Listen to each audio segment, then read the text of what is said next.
Mon Dieu est bon pour moi. Je vous invite à ouvrir vos Bibles dans Matthieu le chapitre 25. Matthieu le chapitre 25. Matthieu 25. Nous allons lire les 13 premiers versets. Matthieu le chapitre 25, 1 à 13. Nous lisons. Alors, le royaume des cieux sera semblable à 10 vierges qui, ayant pris leur lampe, allèrent à la rencontre de l'époux.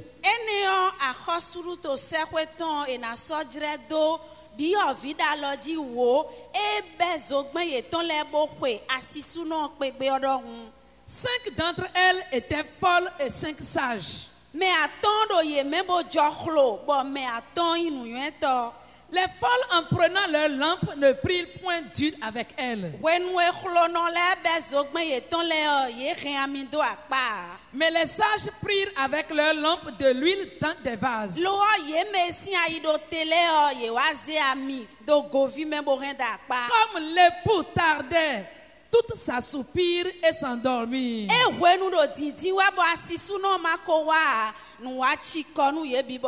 milieu de la nuit, on cria: voici l'époux, allez à sa rencontre. Alors toutes ces vierges se réveillèrent et préparèrent leur lampe.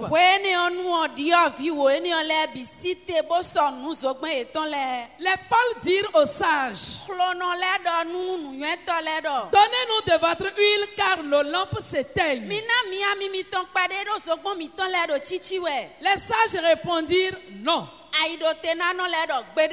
Il n'en aurait pas assez pour nous et pour vous. Allez plutôt chez ceux qui en vendent et achetez-en pour vous. Pendant qu'elles allaient en acheter, l'époux arriva. Celles qui étaient prêtes entrèrent dans la salle des noces et la porte fut fermée.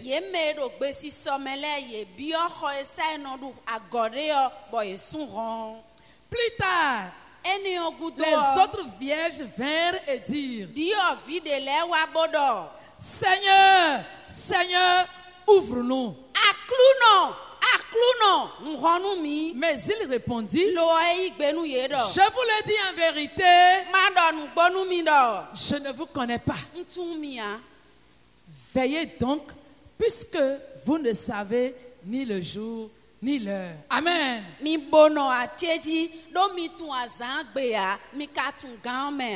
Le thème que je vous propose ce matin est le suivant: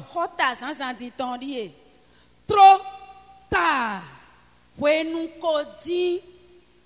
Trop tard. Cette expression composée de 2 mots, trop et tard, est souvent utilisée lorsqu'un événement irréversible se produit. Lorsque l'irréparable est fait, on dit trop tard. On ne peut plus rien faire. Un jour, un frère m'a raconté sa mésaventure en disant: sa maman était gravement malade, hospitalisée à Porto Novo dans un centre de santé. Et elle avait besoin d'une transfusion sanguine. Il a cherché le groupe sanguin correspondant. Impossible d'en trouver.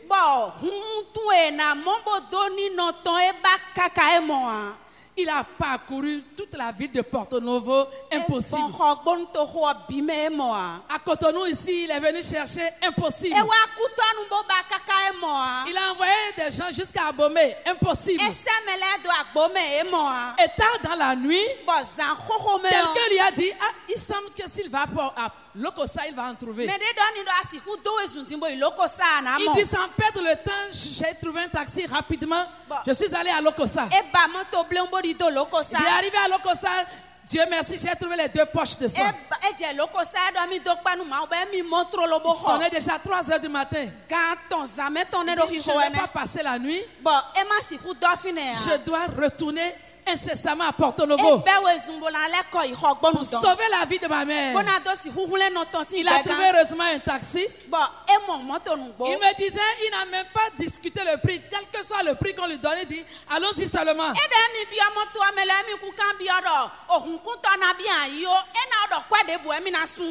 Il était sur le pont à l'entrée de Porto Novo.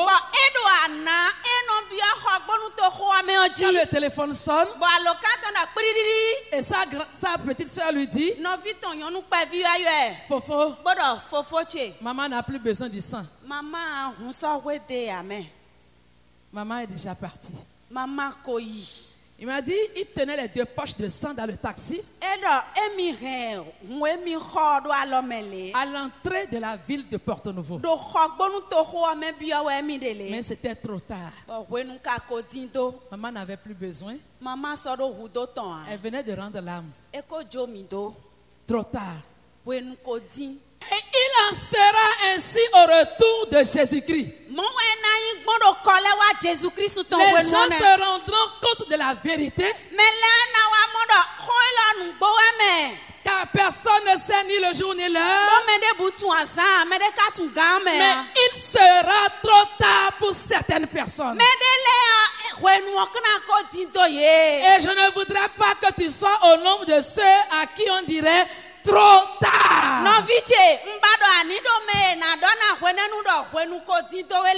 Et pour nous amener à éviter cette expression dans notre vie, Jésus a utilisé ici la parabole des 10 vierges. Et de cette parabole, que nous connaissons très bien, nous allons retenir ce matin 3 leçons importantes pour notre vie. Jésus dit, il y avait 10 vierges qui ont été invitées à une cérémonie de mariage. C'était la coutume à l'époque. Le marié venait dans la nuit, accompagné par des jeunes filles, dans un cortège lumineux, et ils iront chercher l'épouse entrer dans la salle des noces. Et Jésus dit, 10 filles se sont préparées, chacune avec sa lampe. Elles sont allées au lieu prévu pour attendre l'époux.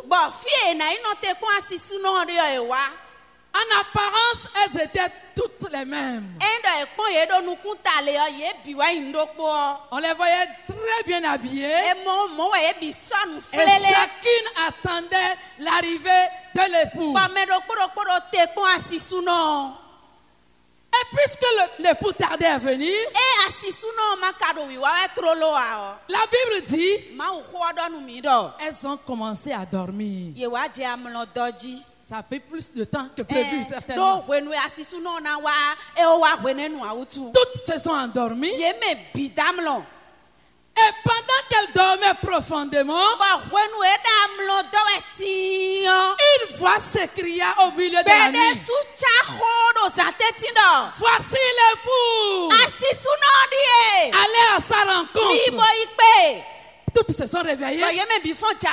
Et chacune devrait avoir sa lampe. Et c'est là où le groupe va être divisé en 2. C'est à ce moment que le groupe va être divisé en 2. Quand elles se sont réveillées, 5 ont trouvé que leur lampe était éteinte. Oh, donne-nous un peu. Pour que je puisse allumer ma lampe. Non, allez-y chercher. Et pendant qu'elles allaient chercher l'huile, l'époux arriva et emporta les 5 qui étaient prêtes. Et plus tard, d'autres sont venus en frappant la porte. Ouvre-nous, mais c'était déjà trop tard. La première leçon que nous allons retenir de cette parabole est la suivante. Le fait d'avoir été invité à prendre part aux noces n'était pas une garantie pour accéder à la salle des noces.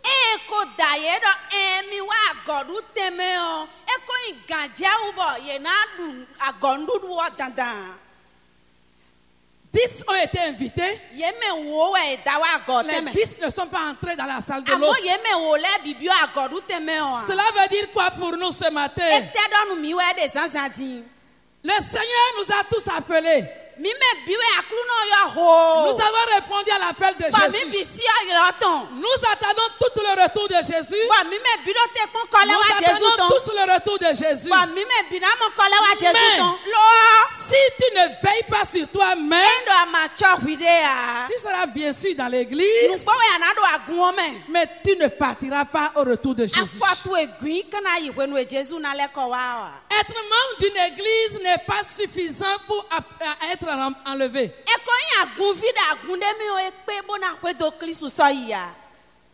Fréquenter une église locale n'est pas suffisant pour être enlevé au retour de Jésus.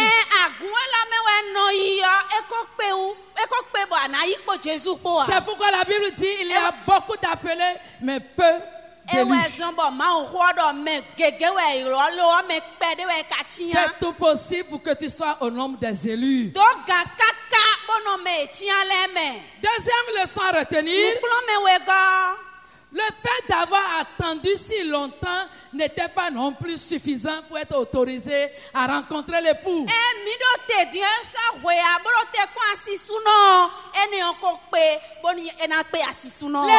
ont attendu pendant des heures. Pendant des heures. Et pourtant, toutes ne sont pas entrées avec l'époux. Je suis à l'église il y a très longtemps. J'ai accepté le Seigneur il y a des années. C'est nous qui avons commencé cette église. Nous sommes les membres fondateurs de l'église. C'est très bien. Mais ce n'est pas une garantie pour toi pour être enlevé quand la trompette sonnera.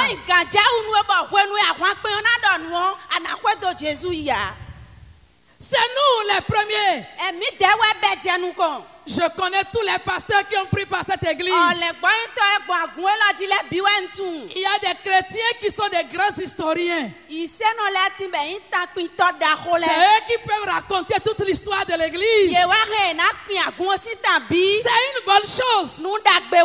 Mais ça ne suffit pas pour être enlevé au retour de Jésus-Christ. Troisième leçon à retenir. Une seule exigence, avoir sa lampe allumée.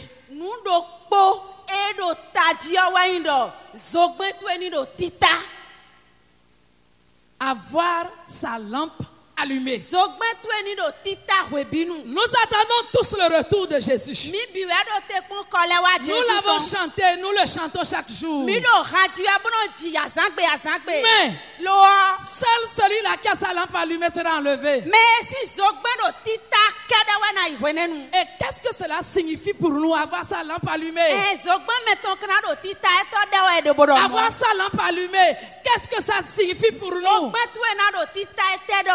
Avoir une relation intime avec le Seigneur. Permettre au Saint-Esprit de diriger ta vie. Vivre dans la sanctification quotidienne. S'éloigner de tout péché. Le titre que tu as ne veut rien dire. Je suis monitrice. Je suis diaconesse. Je suis chantre de l'Éternel. Je suis même pasteur. Je suis le révérend pasteur. Est-ce que tu as ta lampe allumée? Est-ce que tu vis dans la sainteté? Dans notre marche chrétienne, il y a beaucoup de choses qui peuvent éteindre notre lampe. Il y a beaucoup de choses qui peuvent éteindre notre lampe. Qui vont attrister le Saint-Esprit dans notre vie. Et Galates le chapitre 5, le verset 19 à 21. Donne-là une liste de plusieurs choses qui peuvent éteindre ta lampe. Or, les œuvres de la chair sont manifestes. Ce sont l'impudicité, tout ce qui a un rapport avec le sexe, les ordures, des choses mauvaises. Aussi longtemps que tu es chrétien et que tu vis dans ces choses, ta lampe est éteinte. L'impureté, la dissolution, l'idolâtrie, la magie, l'inimitié, les chers sœurs en Christ, chère maman dans le Seigneur, toi femme, qui aime toujours garder la colère, la rancune contre les autres, tu gardes une rancune qui dure peut-être même des années. Et avec ça, tu vas attendre le retour de Jésus. Ta lampe est déjà éteinte. Les jalousies. Les jalousies. Peut-être déjà que ce matin, tu as regardé ta voisine. Il y a quelque chose qui a commencé à clignoter dans ton cœur. Est-ce que nous, on peut avoir des choses comme les autres? La jalousie t'empêchera d'être enlevé au retour de Jésus. Les animosités, les disputes, les querelles, les divisions, les sectes. La Bible a tellement cité. Et il a dit, et les choses semblables. Si tu ne te répands pas et que tu ne changes pas ta vie, ce sera trop tard pour toi. Un jour, un prédicateur demanda à son auditoire, savez-vous quelle sera la réunion de prière la plus intensément vécue?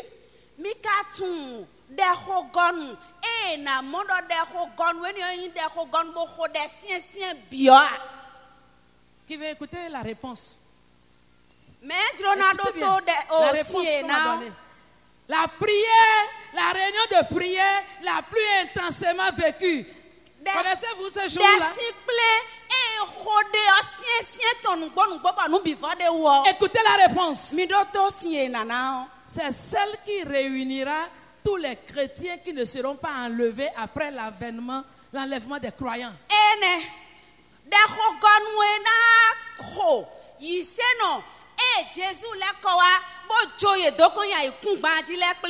Ils viendront en suppliant, mais constateront comme les 5 vierges folles qu'ils sont en face d'une porte fermée à toujours.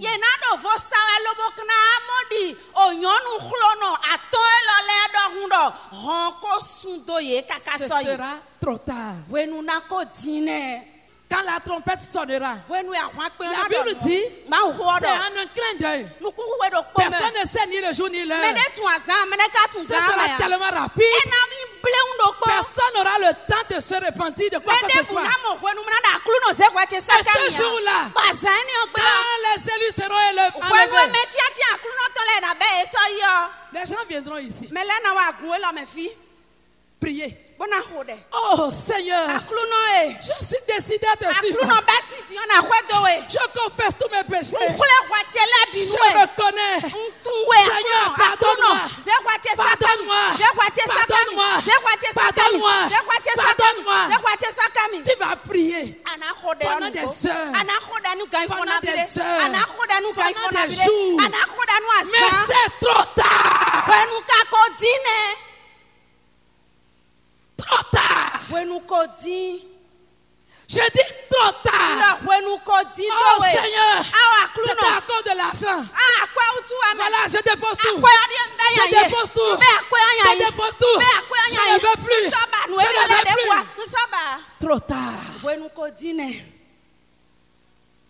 Oh Seigneur, c'était la colère. À partir d'aujourd'hui, je décide. Je vais pardonner. Je vais pardonner à mon mari. Je vais pardonner à ma soeur. Désormais, je ne garderai plus rancune.